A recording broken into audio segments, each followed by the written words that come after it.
Fala galera, beleza? Faz um tempo que eu não falo nada sobre o Pop!OS. E como saiu a sexta versão alfa dele, bora conferir como essa distro Linux está ficando. Mas antes, no meu canal, clica aqui. Se estiver assistindo o vídeo, clica aqui. Se estiver no celular, clica aqui. E assistindo o vídeo pelo celular, clica aqui. Para liberar o personagem secreto, Vitão de Luz.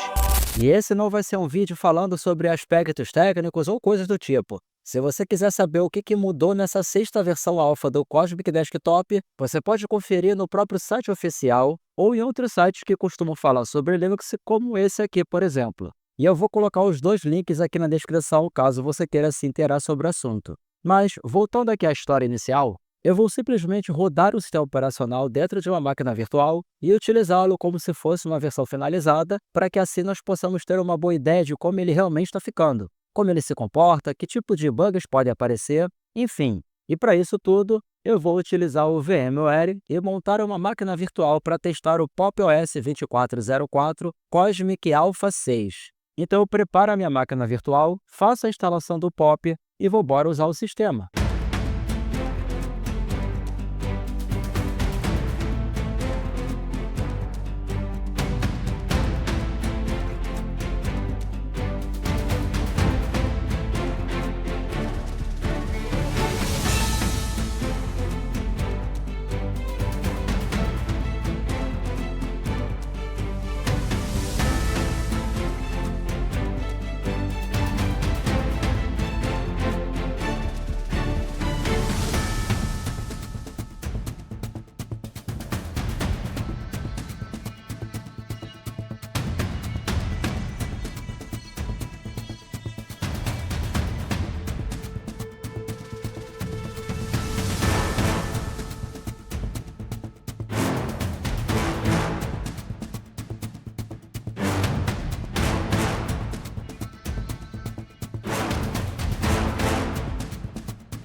com exceção de um bug que impediu alguns ícones novos de aparecerem, mas após reiniciar o computador tudo ficou normal. Eu acho que você consegue perceber como essa versão, essa edição, que é alfa ainda, do Pop! OS Cosmic Desktop tá sinistra. Eu ouso dizer que ela tá melhor do que muita distribuição antiga, que já é estabelecida, atualizada e considerada estável.